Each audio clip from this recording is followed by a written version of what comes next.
Hey people, me and Buster Green here. I need 72 subscribers to get monetized. Please give me that. Anyway, I've been struggling to put out my next video. I was going to review Tokyo Ghostwire, but instead I ended up writing a script for a biography of its way more interesting goth girl, MILF girl creator Nakamura Ikumi. Then I was going to review Cyberpunk Edgerunners because that's the hot shit this week, but I've been just heavily distracted working on my own anime, and every time I try to review the anime, even though I fucking love that anime, I think it achieved the absolute core of what anime can be at its pure excellence. I'm still a little bit bitter about how weird the actual game it was based on was, and I'm having a hard time getting over that. Anyway, while I was trying to get through all that, this Thursday in a shocking chain of events, Trevor Noah, the host of The Daily Show, finally resigned from his 7 years doing the role, stating live on air that he's just sick of doing the job, he's sick of the United States, he wants out, he doesn't want to do the same thing every day, he wants to go back to being a traveling stand-up comic, which is what he was doing before he took on the job. Oh, hey, I guess this means this desk is empty. Hey, if you guys don't mind, I'm going to appropriate this desk for this video. Cool? Alright, yeah. Anyway, I'm not really sure where I'm going with this, but let me just go over the events that led up to this point and my current feelings on how things currently are, the way they currently are, and how things stand right now with The Daily Show. Now, when I was 16, our cable company finally picked up Comedy Central, and back in the day, Comedy Central really didn't have that much going for it. They would air random old comedy movies from the 80s. Usually they were funny, but they were heavily edited because they were originally like R-rated movies. Anyway, it was cool for that. Now, at first in the 90s, Comedy Central had nothing going for it aside from these reruns and the occasional stand-up special. Then South Park came out. South Park basically saved the network, and from there, they would get these other nifty shows to go along with it. BattleBots was on the channel for a long time. Great fucking show. I love me some BattleBots. Not fucking funny at all.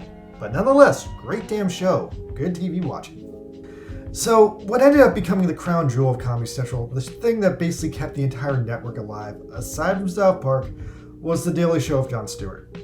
I have seen every episode of The Daily Show of Jon Stewart. Probably twice because they aired them all right after he quit. The Daily Show was originally created as a show with Craig Kilborn. I don't know who that is, some loser who never accomplished anything. He quit the show after a year and went off to die in a ditch somewhere. Never accomplished anything with his miserable life. Jon Stewart, meanwhile, now that is an interesting guy. Had a great run with the show, really interesting course through life.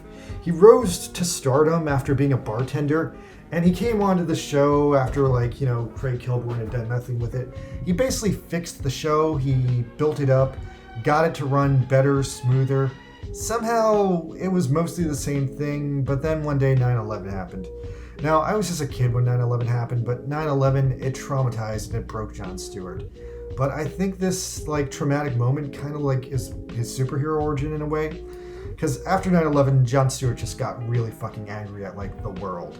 He engaged in this crazy mental 4D chess game against anyone who would talk to him, and it ended up being amazing. He turned The Daily Show from a fucking gag show about the news into a fucking weapon. He weaponized the show and turned it into a sword to expose evil.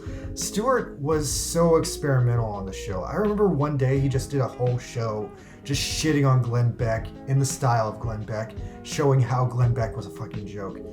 He used this show to call out all the bullshit in the world and shined all this light onto those committing on it. Over the years, he turned his attention to the Iraq War, the corruption in the Bush administration, the non-stop parade of shills, scammers, phonies who floated throughout the world and pop culture and media throughout the years. And he actually did accomplish real change. Shit he would talk about would, go to Congress and, it would change the world. He had such an amazing run on the show because he would just do all these, targeted attack shows on, the different corruption scandals, the different evil people in the world, and he did this for fucking 20 years. He made the most evil, corrupt people eat their own shit, and he humiliated them to the best of his ability. It was inspiring. It was truly great.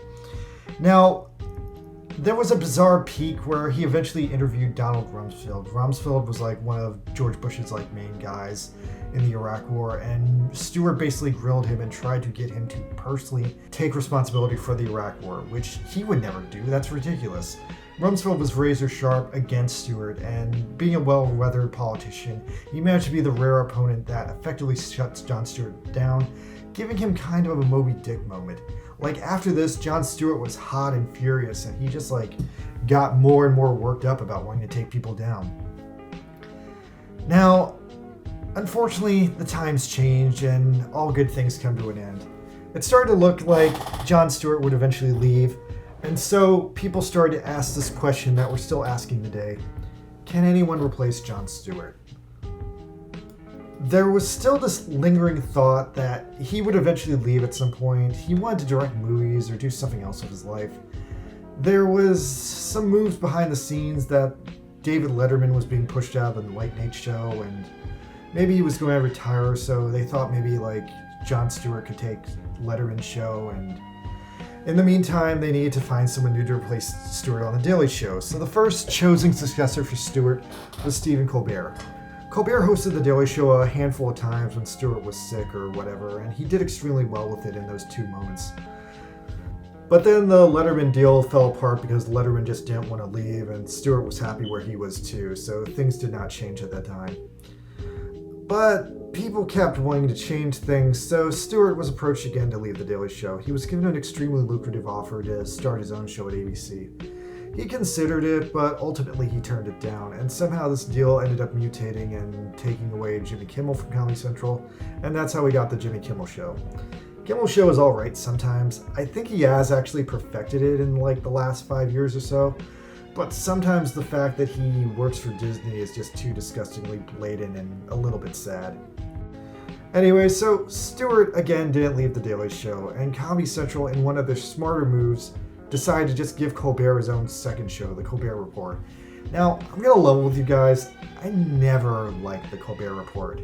On The Colbert Report, Stephen Colbert did an entire character. He did an entire show in this character, and this character was like a fake Republican blowhard kind of character, basically kind of modeled after Bill O'Reilly. A lot of people loved it because it was so hypocritical and it felt so real, but I don't know, for me, it just seemed intensely insincere. And the whole show felt extremely off-putting. It felt like Colbert was speaking to you directly through the TV, and even though fundamentally all acting is really a type of lying, the Colbert Report had this weirdly aggressive fake smugness where it just felt like Colbert was directly lying to your face for 20 straight minutes, and it was kind of off-putting. Although, retroactively, if I'm going to give him some kind of credit, maybe it was part of the genius of Colbert's performance that it was an artistic way of saying that that is what all politicians do, and in doing a slightly weaker version of it, maybe he was trying to educate people on seeing through it. But I don't know, for me personally, it just gave me this gross uncanny valley feeling, so I had a hard time watching the show. If I did ever watch it, I wouldn't look at the show, I just kind of listened to it like a radio show. Stewart eventually took a hiatus to direct his first motion picture, Rosewater. Rosewater, not a good movie. It's awkward. I watched it out of pure respect for Jon Stewart, but Jon Stewart made the movie out of pure guilt he had for this Iranian journalist he was friends with. He had him on The Daily Show, and in a weird, miscommunication between him and, the oppressive Iranian government, he got the guy thrown in prison. Whoops. Anyway, since this was his first time directing a film, it was pretty bizarre. Rosewater has this unmistakable tone of a college student's first film, and at the same time it has all the mistakes you would expect to see in one, except it's a multi-million-dollar high-budget film, so it's really weird.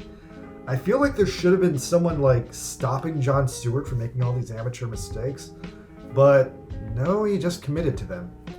He made another movie later, I forget the name of it, but it was a lot better, except it had the vibe of a quirky 1970s comedy film. Anyway, so while he was away directing Rosewater, the next candidate to replace him showed up. This guy was John Oliver. Now, it made a certain bit of sense for John Oliver to replace Jon Stewart because they were both named John. John Oliver basically filled Colbert's old job as the number 2 man on the show, and once he took the show over, I want to say he actually really evolved it. If nothing else, I would say John Oliver probably learned the most from Jon Stewart and really evolved with the lessons he learned from Jon Stewart. It seemed all but certain that Oliver would eventually take over the show, except when he didn't, because Stewart never resigned. He ended up being sniped by HBO to create his own show, Last Week Tonight, where he does less work than The Daily Show and still puts together laser-focused attack pieces focused on corruption and anyone he deems worthy of shitting on. Oliver is probably Jon Stewart's most faithful disciple, or if anything, his successor. But it's a little bit sad that he didn't take over The Daily Show, because I think he would have... I don't know. I mean, I like what he does with Last Week Tonight, but I still think he would have been probably the best host The Daily Show could have ever had. So once again, Stewart failed to hand the show over to a worthy successor. I'll also mention Samantha Bee. She was also on The Daily Show for a while and also had her own show after the fact. She was also married to Rob Corddry, who also left with her, and they did their own thing. Anyway, her show had a pretty good run for a few good years until the WB Discovery merger also killed her show. And literally every show that was on TBS, except somehow American Dad managed to survive. At least for now. Anyway, Colbert eventually retired from the Colbert Report, but then he was dragged out of retirement to replace David Letterman, who also finally retired at about the same time. Now, Colbert's late night show had a pretty rough start. I think he's finally reached a comfortable place with it now, but he's constantly just angry and shitting on Donald Trump, who hasn't even been president for the past 2 years. And I absolutely hate it when Colbert tries to sing. Dude, Colbert, you cannot sing. You're bad at it. It's just utterly creepy and bad when he tries to sing.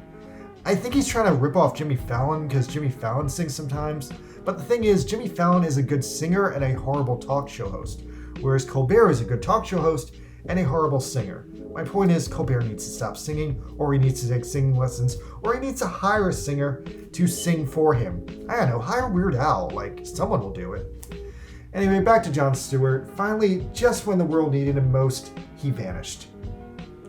Stewart finally decided to retire in 2015. And finally, there was this massive sense of dread that the moment was finally here. Now someone had to replace Jon Stewart. And it was decided behind the scenes that Jon Stewart's replacement would be Wyatt Cenac. Wyatt Cenac was a correspondent on The Daily Show for a long time. He was probably the best, sharpest, most prolific African-American correspondent the show had ever had in its history. Unfortunately, he and Jon Stewart had a falling out over the topic of Herman Cain. Now, if it's the year 2022 or even later, you guys have probably never heard of Herman Cain. Herman Cain was this very weird political lolcow, one of the biggest lolcow politicians of the past 2 decades. He was a strange weeb otaku politician. His favorite film was Pokemon, the movie 2000, and he would often quote it in his speeches. He had a ton of bizarre political policies stemming from his previous job of being a pizza restaurant manager. The dude was obviously not fit for office, and anytime he was interviewed on TV, he would just say the most wildest, stupid shit. I think he was saying it for attention. Anyway, despite all the joy he brought us over the years, he was tragically killed when he contracted COVID-19 at a Trump rally in the early days of the COVID-19 pandemic. Donald Trump basically got this dude killed, never took responsibility for killing him either, and now all we have left is his comedy memories. Anyway, back to Herman Cain and The Daily Show. So Jon Stewart made fun of him on his show because, of course he did, like anyone would. The guy was such a non-stop lolcow politician, always talking about Pokemon, always doing stupid shit. The dude was fucking begging you to do it. He wanted to be on TV, that was his goal. Anyway, so Jon Stewart made fun of him in a short comedy bit, but Wyatt Cenac did not appreciate it, because Jon Stewart made the mistake of making fun of a black man's voice. And as I've learned over the years, people consider any jokes about other people's voices fundamentally racist. There's no good way to insult someone's voice without subconsciously slipping into stereotypes. And, because that's what's funny. People know stereotypes. So you combine what people know about a person with a classic comedy stereotype, instant comedy. But yeah, that's racist nowadays. So that's why comedians don't do impressions anymore. It's kind of why SNL has fallen apart, because You can't have comedians doing impressions, so now you have to have actors who are trying to do like acting impressions. Anyway, Sinek said it was racist for Stewart to even think about joking about a black man's voice, even though it was Herman Cain who was a wild cow, and so the two came to blows over it.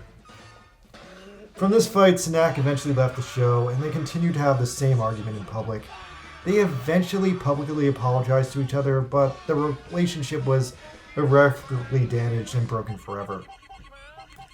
After this, Sinek refused to host The Daily Show. The fact it was even offered to him, he actually took it as an insult, since it could be construed as an olive branch after the fight, and in Sinek's mind, he could not accept taking it over because he wouldn't be the best man for the job. He would just be getting the show out of pity.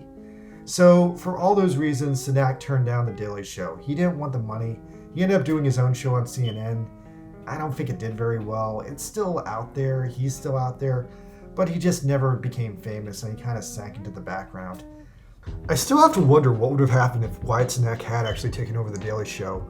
I think he had more experience and probably would have been better at running the show than Trevor ended up being. But it's still amazing to me that whatever happened between him and Jon Stewart, it was so toxic and so hostile that he turned down all this like fame and fortune just for the sake of his own pride. It's really crazy because in the long run, his life has kind of suffered for it, which is really interesting to think about. But this, of course, created another problem because everyone at the network thought Sinek would have to be crazy to turn down the offer. I guess they did offer him a lot of money, but he still turned it down. Nonetheless, the network was absolutely committed to the idea that the next host of The Daily Show must be a black man. Enter Trevor Noah. Now, I'm just going to cut to the chase and let you guys know, I never liked Trevor Noah. Trevor Noah was this gay, mixed-race South African traveling stand-up comedian who had guest starred on The Daily Show as an up-and-coming comedian. I want to say he had guest starred maybe 2 or 3 times before, holy fuck, suddenly he's hosting the show? What? Now, what's really interesting, at the same time Jon Stewart retired, there was this other very strong black correspondent on The Daily Show named Larry Wilmore. Larry Wilmore was given his own show to fill the void that Colbert left behind. But his show was fundamentally doomed, and it ended up being like a more like localized version of The Daily Show that kind of mostly only talked about like problems in the black community. I think in a really smarter and crazier world, they should have promoted Larry Wilmore to The Daily Show, and they should have given Trevor Larry's show for the duration of its run. I think they both would have been happier if it had played out that way. Because after Larry's show got canceled, he just slinked away and went back to doing sporadic cameos as a character actor. He definitely isn't as big a name as he used to be 7 years ago. Anyway, let's talk about Trevor now. Trevor Noah did not run The Daily Show well, and I'm tired of lying and pretending he did. If I have to be real with you guys, I think he ran it into the ground. Trevor Noah was never a good fit for the show. He was a stand-up comedian, but being real for the sec, he's a really good stand-up comedian. Stand-up is definitely what he's best suited to do in life. And I think he mostly took on the show to enhance his stand-up career, which did work. Becoming the host of The Daily Show meant he got booked to bigger venues, and he was able to spin this crazy Cinderella narrative that he was this poor, struggling kid from Africa who suddenly became a famous, big-shot American TV star, which is all great and good for him. Unfortunately, I think Trevor completely missed and never understood the soul of The Daily Show, or at least he completely failed to utilize its full potentials, as well as his predecessors Stewart, Colbert, and Oliver all managed to in the short time they had it. He never weaponized the show like they did. He never championed any causes. Whereas Jon Stewart would stand up for the oppressed, Trevor Noah was never brave, and he never went into confrontations. Trevor avoiding confrontations missed the entire point of the show. The only thing I can say good he did is he brought more down-to-earth, non-famous people onto the show, but I think that was more of a consequence of the fact that big-name celebrities didn't want to deal with him. Nonetheless, he was so cynically removed from American life that at times it felt like he was just literally mocking how ridiculous the United States was from an outsider perspective. And that was fun at first, but it really felt like Trevor was laughing at you and not with you in comparison to Jon. Trevor just never felt like he had any skin in the game. He felt like an outsider making fun of America while never really like relating to American problems. Here's what I think really is the root of it. After the 9/11 show, the Daily Show of Jon Stewart became intensely personal for Jon Stewart. Jon Stewart put so much of himself into the show that it suddenly became something truly special. It wasn't just a fake American news show. It was a show that was the living, breathing heart of New York City. Jon Stewart was such an on-the-ground New Yorker. He was an everyman talking up with anger to power and taking shots anywhere he could find an opening. And when Trevor took over, he just completely dropped the ball with that. While he was running the show, he didn't seem like he cared about New York or even America at all. So instead, he would just make jokes about Africa because he was an African. And, you know, he would be like, Africa is so different because that's what he knew. But it never felt like he settled down here. And it never felt like he truly related to us. I thought in like the 7 years he had the show, I thought he would eventually adapt. But he never really did. And I feel like the biggest failing with Trevor's run on the show was his complete lack of accountability in the interviews. That is where Trevor Noah straight up failed. He would have politicians on like Jon Stewart, but he would never grill them. He would never ask them hard questions like Stewart used to. He played it so fucking safe, and that became boring. He made the Daily Show boring. I guess it was interesting that throughout the years, he would have interviews with more normal, everyday people as the show's guests, which led to having him more down-to-earth, normal conversations. Like, it's weird, like, probably the only last good interview I want to say he had was with Elliot Page, although Elliot Page was so nervous in that interview. Nonetheless, they mostly talked about exercise, and it kind of felt like, you know, just normal life. Anyway, despite that though, Trevor Noah like struggled to book guests, so it gave him this vibe like early 1980s David Letterman before he got famous, because he just didn't have the power to like get like the big movie stars like Jon Stewart could. The closest Trevor ever had to having a dramatic interview was the one time Trevor interviewed the sociopathic MAGA Barbie Toni Lauren. Only that was dramatic because the situation was suddenly on the other shoe for that situation. Like, she was aggressively coming out and trying to take down Trevor. But nonetheless, that was probably his best interview because at the end of it, there was this crazy electric tension between the two of them. And by the end of the interview, you weren't sure if Trevor was going to punch her in the face or kiss her. Like, I'm surprised Trevor never interviewed more conservative politicians like her who would like challenge him. Maybe he wasn't comfortable being challenged, or maybe that interview like kind of like opened his eyes because he handled it so badly. So maybe he never wanted to do that again. Trevor's interviews have been so consistently bad, even though I would still watch The Daily Show, I'd usually turn it off when I got to the interview section, unless I was truly interviewed in the person he had on that night. Yeah, Trevor as the host of The Daily Show was just kind of a constant disappointing failure. To serve through the entire Donald Trump presidency, where there were so many multiple corruption scandals, he got impeached twice for God's sakes, and the entire time, like, Trevor was just like, oh wow, Americans are so funny and weird, haha. Like, give me a fucking break. You could not have asked for easier conditions, and yet you never did anything with them. And that was fucking heartbreaking, because why did Jon Stewart have to resign at that time?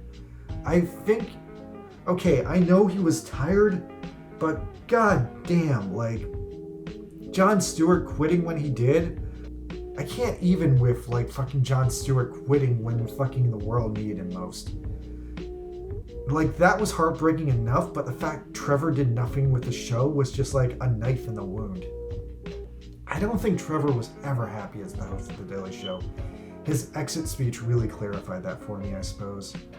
I think he just kind of rolled with it because he wanted to try it out, he wanted the fame, he wanted the fortune, he wanted to boost his stand-up career. Oh, and I'm not even, like, getting into, like, what happened with The Daily Show during the pandemic. In the pandemic, the show just got so bad. When Trevor started doing the show out of his house, there was this massive, permanent drop in the quality of the show. I think he realized that he could get away with making these lazy TikTok-style jokes And it just massively downgraded the quality of the show during this time. Like, his version of the show became so particularly uninspiring. And I can't give him a pass for that. Even though a lot of shows in the pandemic did that, like, post-pandemic, he kept, like, going with it. He did get a little bit more experimental with the format of the show. And for a while, he did a show with no audience, but that just felt ultra bizarre. Because then there was no laugh track, and he would get into these weird situations where he'd, like, have to have a correspondent on stage to, like, laugh at him. But it was just constantly awkward, and I think he really just needed someone to talk to, so that's why he had someone in the room with him.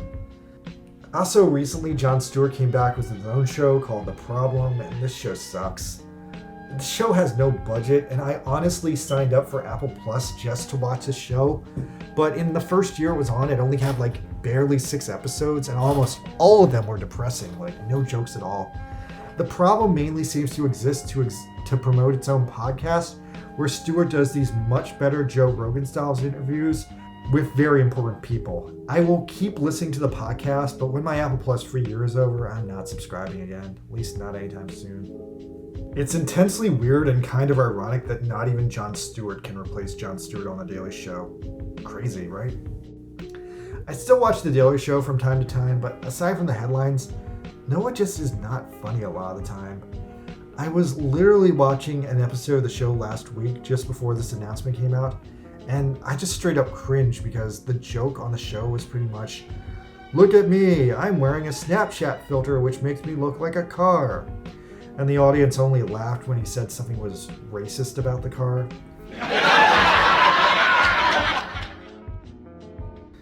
Anyway, what's weird though is that ultimately at this point, The Daily Show seems to have fully devolved back into the harmless shit news joke show that Craig Kilborn created all those decades ago. All the evolution, all the quality, all the magic that Jon Stewart, Stephen Colbert, and John Oliver put into the show over the years has been fully lost to time. And that just hurts. With Noah's exit, there are 3 new contenders for replacing him as the host. And those 3 people are as follows. Candidate number 1 is Jordan Klepper. Klepper was one of the holdovers from Jon Stewart's old staff, and somehow he's still on the show now. Although famously he left to take over the Colbert Report when Colbert left, but he ran that show into the ground, and because he couldn't do that weird lying shtick that Colbert used to do for a half hour. They gave him another show. This second show was more format like his Daily Show segments where he like travel around the country and go to different places, but that show also managed to get canceled. Maybe it was too expensive to keep it up. So he somehow ended up crawling back to the Daily Show with his tail between his legs, and that's where he is now. I think Klepper has actually been on the Daily Show longer than Trevor too. I mean, if I'm thinking about the dates right, he's probably definitely been on there longer than Trevor date-wise, but maybe not as many consecutive days worked. I would say Klepper has a 50-50 shot of taking the show right now, but I'm not going to bet on it. He has a bad track record. He's not really the most likable person. The next candidate selected by the network is Roy Wood Jr. Roy Wood Jr. is a funny old black dude, and most of his comedy is about how old, how dumb, how poor he is. I don't think he has enough energy to be the host, nor do I think he's young enough, and I don't think he's popular enough to get kids to watch the show. I think they just put his name in the hat right now out of respect for him as a person. I don't think he has a snowball's chance in hell of actually getting the show. Lastly is actor Ronnie Chang. Dude is in all the best movies right now. He's also in that weird Netflix Chinese anime, Scissor 7. That show is funny as hell. It's got a chicken on it. Now, I want to say Chang is cool enough that he has a 50-50 shot taking the show. That ties in with Klepper. If they gave him the show, that would actually be really interesting, really fucking crazy. I can also see them not giving it to him because he's kind of a weird person, and I could also see him turning down the show because it might clash too much with his acting career. Hey, I want another season of Scissor 7 more than I want him to host the Daily Show.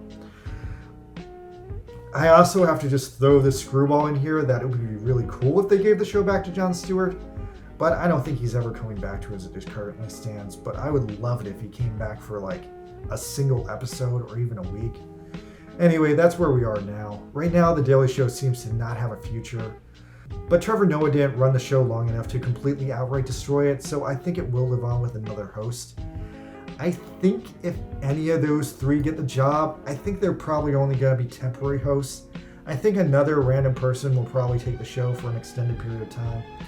I just hope the next person who takes on The Daily Show gives a damn about New York, or hell, the United States of America, because it just never seemed like Trevor Noah did, and that's why he never connected with an audience. It's also why the show sucks right now. Trevor Noah just straight up failed to replace Jon Stewart, so these past 7 years have now been a complete waste of time. So here we are again, back at that pivotal question. Can anyone replace Jon Stewart on The Daily Show? I'm Ian Buster Green, and you know what? Give me The Daily Show. I will run it better than Trevor Noah. I promise you. Please subscribe, because in the meantime, I'm stuck running this YouTube channel. Okay, thank you guys. Good night.